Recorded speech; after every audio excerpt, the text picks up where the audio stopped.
আমাকে দেখেছ তবু দেখনি আমায়, আমি তো ছিলাম এই এখানে, তবু কেন মনে হয় থাকিনি কখনো, কোথাও আমার ছোঁয়া লেগে নেই।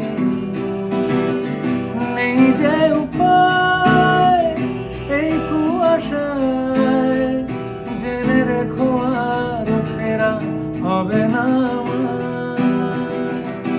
ফেলে রেখে সব পৃথিবীর হাসি খেলা, স্মৃতি ফাটলে থেকে যাই, থেকে যাই। হ্যালো এভরিওয়ান, সং স্টোরি শর্টের পরবর্তী এপিসোডে সবাইকে স্বাগত। আজকে যে গানটা নিয়ে এসেছি সেই গানটা একদম নতুন গান। গানটার নাম স্মৃতি ফাটল বা স্মৃতি ফাটলে, ছবির নাম ধূমকেতু। কিছুদিন আগেই মুক্তি পেয়েছে এই গানটা। গানটা আপনারা শুনেছেন নচিকেত চক্রবর্তীর কণ্ঠে এবং গানটা সবার ভালো লেগেছে, সেটা সবাই জানিয়েছেন। এই গানের তৈরির গল্প বলি। এই গানটা প্রায় 10-12 বছর আগেকার গান, কারণ সবাই জানো যে ধূমকেতু ছবিটাই বহুদিন ধরে আটকে পড়েছিল, গানগুলোও আটকে ছিল। তা স্মৃতি ফাটল যখন তৈরি হয়েছিল আর কি, সেটা তৈরি হয়ে পড়েছিল, রেকর্ডিং হয়নি। আর এইবার যখন আমি নতুন করে রেকর্ড করতে শুরু করলাম আর কি, নতুন করে ভাবনা শুরু হলো, তখন মনে হলো যে আগে যে অন্তরাটা লিখেছি সেটার মধ্যে অতটা জোর নেই। এবার এটা তো বলে দেওয়ার কেউ নেই, এটা আমার নিজেরই মনে হয় যে একটু দুর্বল ছিল এটা। সেটাকে নিয়ে আবার নতুন করে বসে নতুন পুরনো শরীরে নতুন অন্তরায়, মানে মুখরাটা একই আছে আগে যা ছিল, নতুন একটা অন্তরা তৈরি করি কিছু কাছাকাছি লিরিকেই। শ্যুটটার স্ট্রাকচার মোটামুটি একরকম, কিন্তু একটু পরিবর্তন করি করে গানটা মনে হলো যে গ্রহণযোগ্য হতে পারে। তা গানটার যে বিষয়বস্তু সেটা খুব একটা নতুন কিছু নয় বা অভিনব কিছু নয়। এই নস্টালজিক গান বা স্মৃতি নিয়ে গান বহু তৈরি হয়েছে। এগুলো সব পরিস্থিতি এবং ছবির জন্যই তৈরি হয়েছে।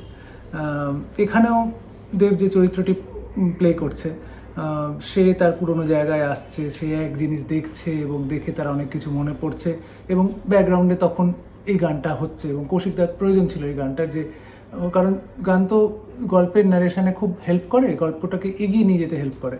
যে কথা ডায়ালগে সবসময় হয়ে ওঠে না, সেটা গানে সঙ্গীতে সেটা প্রকাশ পায় খুব সহজে। ঠিক এইভাবেই তৈরি হয়েছে। তা যখন তৈরি করছিলাম এই গানটার মধ্যে একটা টেকনিক্যাল খিটকেল আছে। আসলে গানটা যখন তৈরি করছিলাম তখন খেয়াল ছিল না যে এটার মিটারটা, এটার যে মুখরার যে মিটারটা সেটা একটু অড হচ্ছে। যেমন ধরো আমি গুনে দেখাচ্ছি যে ফেলে রেখে সব পৃথিবীর হাসি খেলা, স্মৃতি ফাটলে থেকে যাই, থেকে যাই, ফেলে রেখে সব। সুতরাং বুঝতে পারছো যে এটা একটা 10 মাত্রায় ঘুরে ঘুরে আসছে, বা 5 বা 10 যাই হোক আর কি, সেটা ঘুরে ঘুরে আসছে মুখরাটা।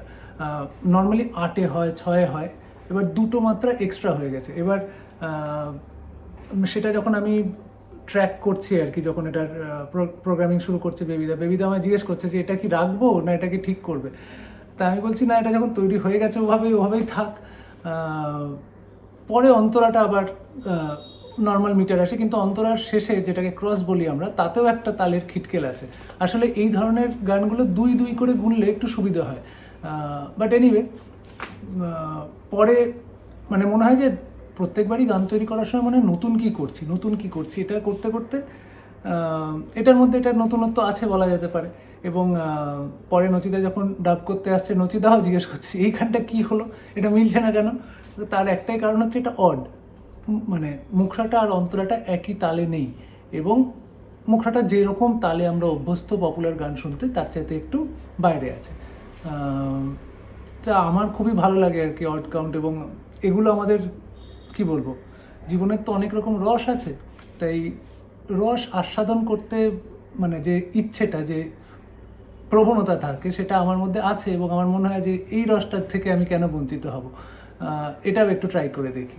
তো এই করতে করতে এই গানটা তৈরি হয়েছে। মানুষ যখন শুনবে তখন তাকে এত গুনতে হবে বা এত ভাবতে হবে একদমই নয়, তার ভেতরে কিভাবে গানটা স্পর্শ করছে সেটাই সবচেয়ে দেয় আমার কাছে।